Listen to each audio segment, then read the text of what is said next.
فضل و کرم سے عید الاضحیٰ کی نماز الحمدللہ ہم نے ادا کی ہے۔ اللہ تبارک و تعالی ہمیں جس نیکی کی بھی توفیق دے، چاہے جیسے بھی نیک اعمال ہوں، ہمیں خاص طور سے اللہ تبارک و تعالیٰ کا شکر اور احسان کا اعتراف کرنا چاہیے۔ اس میں کوئی شک نہیں کہ ہم دنیا کی زندگی میں کوئی بھی نیکی والا کام کر پاتے ہیں تو یہ ساری چیزیں اللہ کے فضل و کرم سے ممکن ہو پاتی ہیں۔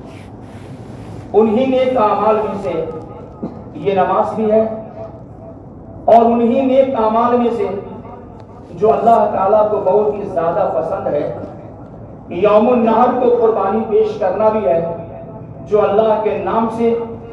ہم میں سے ہر مستطیع بندہ انشاءاللہ پیش کرنے والا ہے۔ اسی حوالے سے قرآن کریم سورہ حج میں اللہ تعالیٰ نے فرمایا وَلِكُلِّ أُمَّةٍ جَعَلْنَا مَنْسَكًا، کہ ہم نے ہر امت میں قربانی کا طریقہ متعین فرما دیا تھا۔ اس سے اندازہ کریں کہ قربانی پیش کرنا اللہ تعالیٰ کو کتنا زیادہ پسند ہے کہ سابقہ ساری شریعتوں میں اللہ نے مومنوں کو اور اپنے بندوں کو اللہ تعالیٰ نے قربانی پیش کرنے کا حکم دیا تھا۔ اور یہ بات خاص طور سے قرآن کریم کے حوالے سے حضرت ابراہیم علیہ السلام سے بھی ثابت ہے۔ اللہ نے حکم دیا کہ بیٹے کو ذبح کرو، اور اللہ تعالیٰ کی بات پہ عمل کرنے کے واسطے تیار ہو جاتے ہیں۔ آپ اندازہ کریں اس عظیم پیغمبر کو اللہ سے کتنی زیادہ محبت تھی، اللہ سے کتنا زیادہ لگاؤ تھا۔ اللہ نے حکم دیا اپنے بیٹے کو، لختے جگر کو اللہ کے نام پہ ذبح کرنے کے واسطے تیار ہو گئے۔ اللہ ہم سارے بندوں سے چاہتا ہے کہ میرے بندو، ہم تمہیں جو بھی حکم دیں، ہم تمہیں جیسا بھی حکم دیں، ہم تمہیں جب بھی حکم دیں، ہماری ساری باتیں ماننے والا، صرف اور صرف ماننے والا اللہ کی نگاہ میں مومن ہوتا ہے۔ قرآن کریم کے حوالے سے اللہ نے پیغمبروں کی عظمت کو بیان کیا ہے۔ اس کی سب سے بڑی وجہ یہ تھی کہ اللہ کے سارے فیصلے، اللہ کی ساری باتیں سب سے پہلے اللہ کے پیغمبر ہمیشہ ماننے کے واسطے تیار ہوتے ہیں۔ لہذا ہمیں بھی چاہیے اللہ کی ساری باتیں مان جائیں اور بہترین مسلمان ہونے کی مثال پیش کرنے والے بن جائیں۔ قرآن کریم سورہ حج ہی کے حوالے سے ایک اور آیت آپ کے سامنے پیش کی گئی ہے، جس آیت میں اللہ نے قربانی کے حوالے سے فرمایا فَكُلُوا مِنْهَا وَأَطْعِمُوا الْبَائِسَ الْفَقِيرَ۔ اللہ نے قربانی کے ذبیحہ کے بارے میں، قربانی کے گوشت کے بارے میں اللہ نے فرمایا فَكُلُوا مِنْهَا، اس میں سے کھاؤ بھی اور فقیر پریشان حال مسلمانوں کو کھلایا بھی کرو۔ شیخ البانی رحمۃ اللہ علیہ نے اپنی صحیحہ میں ایک حدیث کو روایت کیا ہے، جس حدیث میں نبی صلی اللہ علیہ وسلم نے فرمایا کہ جب تم میں سے کوئی شخص اللہ کے نام پہ ذبیحہ کو پیش کرے، قربانی پیش کرے، فَلْيَأْكُلْ مِنْهَا، تو کھلانے کا بھی حکم ہے، لیکن بذات خود اس قربانی میں سے اللہ کے نبی صلی اللہ علیہ وسلم نے یا اللہ تعالیٰ نے ہمیں کھانے کا بھی حکم دیا ہے۔ آئیے ابو داؤد کے حوالے سے ایک اور حدیث کو دیکھ لیتے ہیں۔ حضرت نبیشہ رضی اللہ تعالیٰ عنہ بیان فرماتے ہیں کہ شروع اسلام کے دور میں جب قربانی مشروع قرار دی گئی تھی تو قربانی کے گوشت کو اللہ کے نبی صلی اللہ علیہ وسلم نے 3 دن کے بعد استعمال کرنے سے منع فرما دیا تھا، لیکن بعد کے سال میں آپ نے صحابہ کرام کے سامنے خطاب فرمایا۔ حضرت نبیشہ رضی اللہ تعالی عنہ بیان فرماتے ہیں کہ نبی صلی اللہ علیہ وسلم نے فرمایا اِنَّا كُنَّا نَهَيْنَاكُمْ عَنْ لُحُومِهَا أَن تَأْكُلُوا فَوْقَ ثَلَاثٍ۔ اے میرے صحابہ سنو، میں نے پہلے سال تمہیں قربانی کے گوشت 3 دن کے بعد استعمال کرنے سے منع فرما دیا تھا۔ اللہ کے نبی صلی اللہ علیہ وسلم نے منع کیا تھا کہ کوئی بھی مسلمان یا کوئی بھی صحابی 3 دنوں کے بعد میں قربانی کے گوشت کا استعمال نہ کرے، اسے کھا کے ختم کر دینا ہے، اسے استعمال کر لینا ہے، اسے مسلمانوں میں تقسیم کرنے کا حکم ہے۔ آپ نے اس موقع سے فرمایا میرا مقصد یہ تھا لیکن تصادم، تاکہ گنجائش آ جائے، تاکہ ہر ایک کے پاس گوشت پہنچ جائے۔ فقط جاء اللہ بالساعۃ، تو اب سنو، پہلے زیادہ گنجائش نہیں ہوتی تھی، پہلے زیادہ لوگ قربانی پیش نہیں کر پا رہے تھے، اب اللہ نے گنجائش دے رکھی ہے، فَكُلُوا وَادَّخِرُوا وَاتَّجِرُوا، لہذا کھاؤ بھی اس میں سے، کھلاؤ بھی اس میں سے، جمع بھی کرو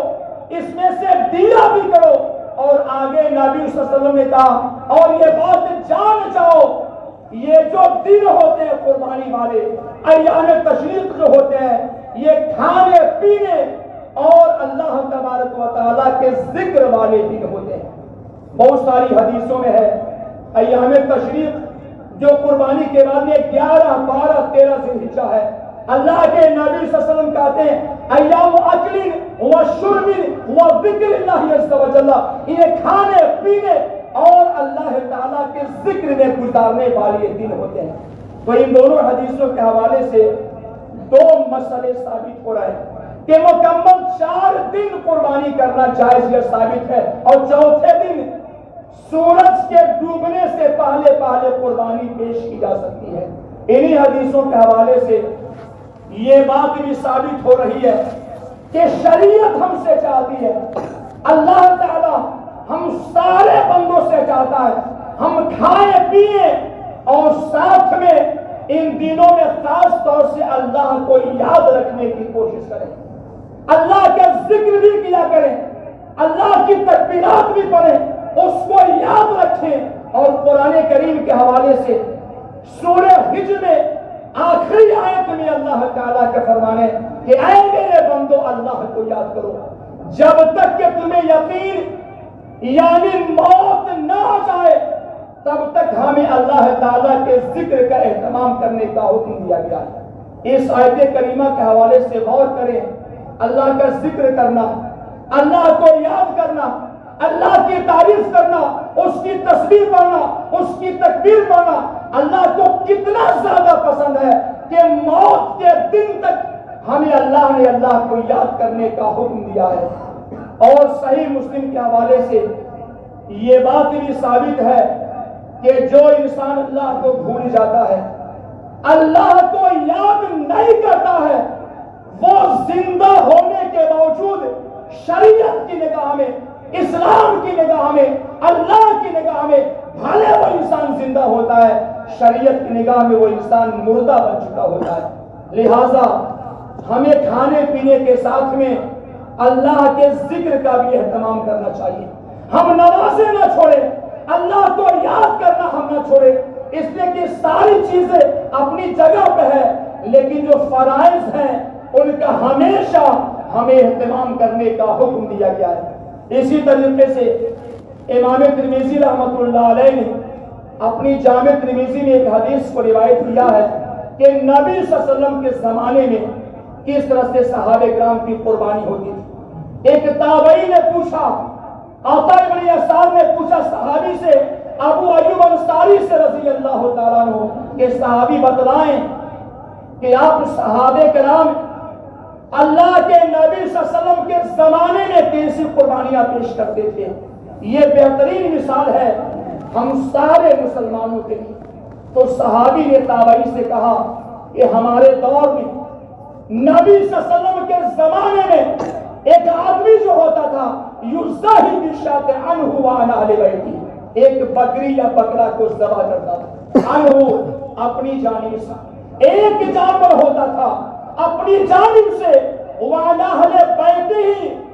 اور ایک بکری پورے گھر والوں کی جانب سے ہوتی تھی۔ فَيَأْكُلُونَ وَيُطْعِمُونَ، اس کو ذبح کرتے تھے، اس میں سے کھاتے بھی تھے، کھلاتے بھی تھے۔ اس کے بعد صحابی کیا کہتے ہیں، ثُمَّ تَبَاهَ النَّاسِ، اس کے بعد کہتے ہیں صحابی کہ لوگوں نے قربانی میں فخر کرنا شروع کر دیا، اس میں دکھانے میں آ گئے، ہماری قربانیاں زیادہ ہو رہی ہیں، ہمارے بکرے زیادہ ہو رہے ہیں، ہمارے مویشی مہنگے ہیں، یہ جو فقر والی باتیں ہیں، یہ جو دکھاوے والی باتیں ہیں، یہ ہرگز ہرگز اللہ تعالیٰ کو پسند نہیں ہے۔ قرآن کریم کے حوالے سے ہم نے سینکڑوں بار یہ بات سنی ہے۔ سورہ حج میں اللہ فرماتے ہیں کہ جان جاؤ بے شک اللہ کو تمہاری قربانی کا گوشت اس کا خون نہیں پہنچتا ہے، بلکہ جو تقوی تمہارے اندر ہوتا ہے، اللہ کا ڈر ہوتا ہے، وہ چیز اللہ تعالیٰ کو پہنچتی ہے۔ اور تقوی اگر ہو جائے تو بندے کو اللہ تعالیٰ جنت میں داخل فرما دیتا ہے۔ امام ترمذی رحمۃ اللہ علیہ نے جامع ترمذی نے ایک اور حدیث کو روایت کیا ہے، جس حدیث میں نبی صلی اللہ علیہ وسلم نے فرمایا اتقوا اللہ ربکم وصلوا خمسکم وصوموا شہرکم وآتوا الزکاۃ اموالکم وأطیعوا امرکم تدخلوا جنت ربکم۔ اپنے رب کی تم جنت میں داخل ہو سکتے ہو۔ کیسے داخل ہو سکتے ہیں؟ اتقوا اللہ ربکم، اللہ سے ڈرو جو تم سب کا رب ہے، پالنہار ہے۔ نمازیں پڑھو اور روزے رکھو، زکات دو، امیر کی اطاعت کرو، تدخلوا جنت ربکم، اپنے رب کی جنت میں آرام سے داخل ہو جاؤ گے۔ تو یہ حدیث بتلا رہی ہے کہ جو متقی ہوتے ہیں، جو تقوی والے ہوتے ہیں،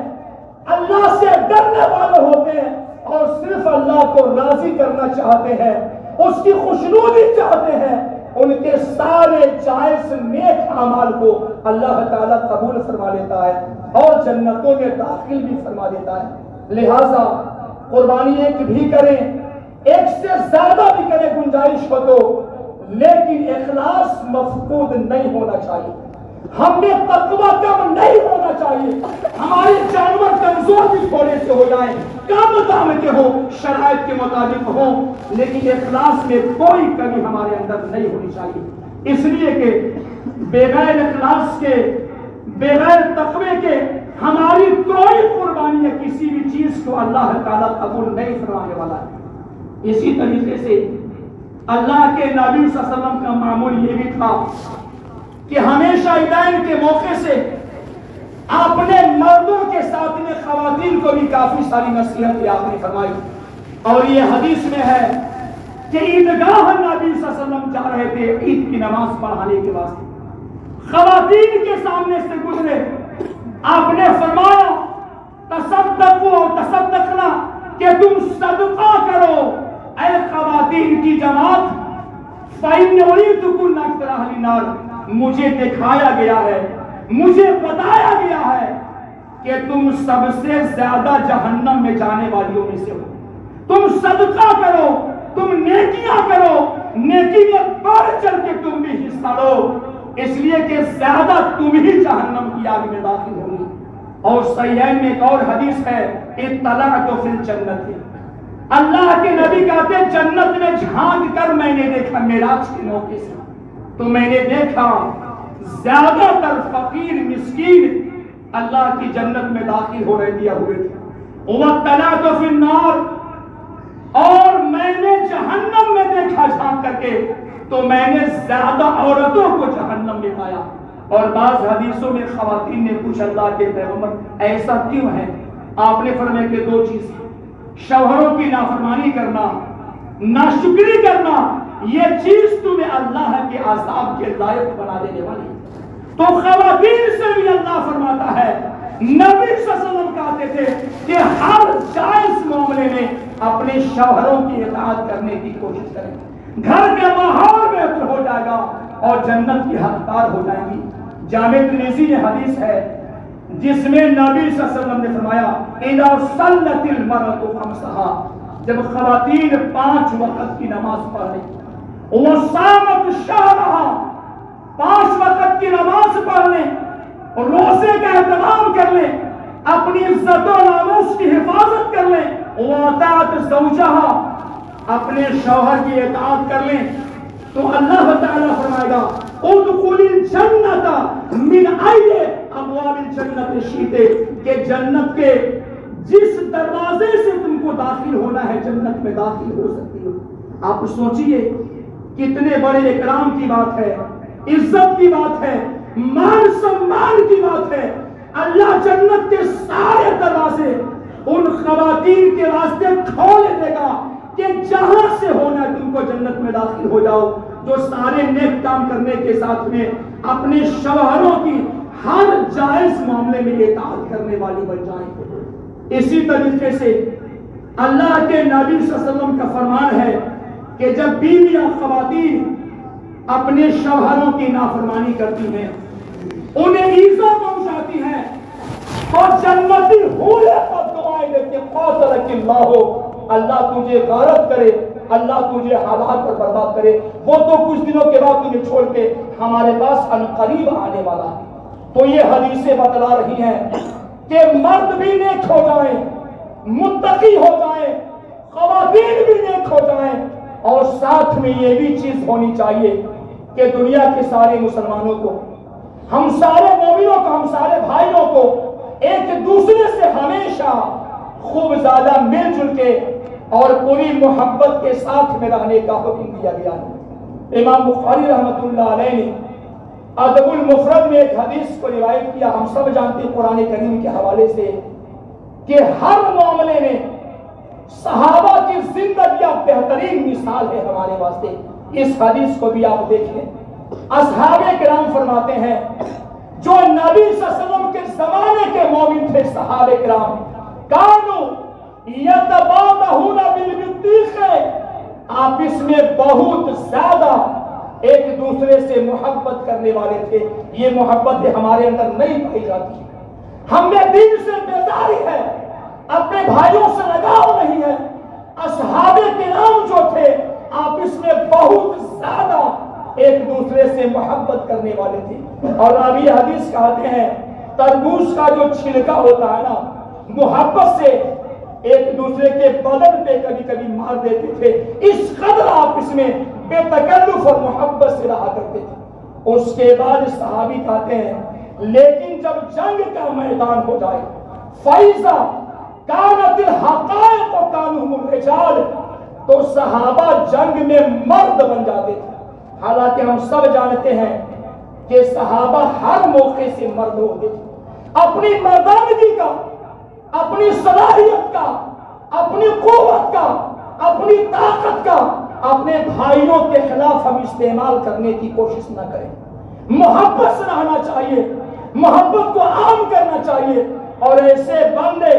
ایسے مومن اللہ کو بہت ہی زیادہ پسند ہے جو محبت سے رہیں اور دنیا میں ہمیشہ محبتوں کو عام کرنے کی کوشش کریں۔ لہذا پھر سے بات دہراتا ہوں کہ صحیح طریقے سے قربانیاں پیش کی جائیں اللہ کے نام پہ، چونکہ حدیث میں ہے اللہ کے سوا کسی اور کے نام پہ اگر جانور ذبح کیا جائے تو ایسے بندے پہ اللہ تعالیٰ کی لعنت نازل ہوتی ہے، اس کی رحمتوں سے بندہ دور ہو جاتا ہے۔ لہذا اخلاص کے ساتھ میں، تقوی کے ساتھ میں، للہیت کے ساتھ میں، اللہ کے خوف کے ساتھ میں یہ ساری چیزیں انجام دی جائیں، اور ساتھ میں مکمل پاکی صفائی کا بھی اہتمام کیا جائے۔ اسلام نے پاکی صفائی کو ہر معاملے میں آدھا ایمان قرار دیا ہے، لہذا ان ساری چیزوں کا ہمیں اہتمام کرنا چاہیے۔ ہمیں خود بھی کھانے کا حکم دیا گیا ہے، جن کی قربانیاں ہو نہیں پاتی، خاص طور سے وہاں پہنچائیں، محبتیں بانٹیں، محبتیں عام کریں اور محبتیں حاصل کریں۔ یہ ساری چیزیں اللہ تعالیٰ ہر دور میں اپنے خاص بندوں سے چاہتا ہے۔ اللہ سبحانہ و تعالیٰ سے دعا ہے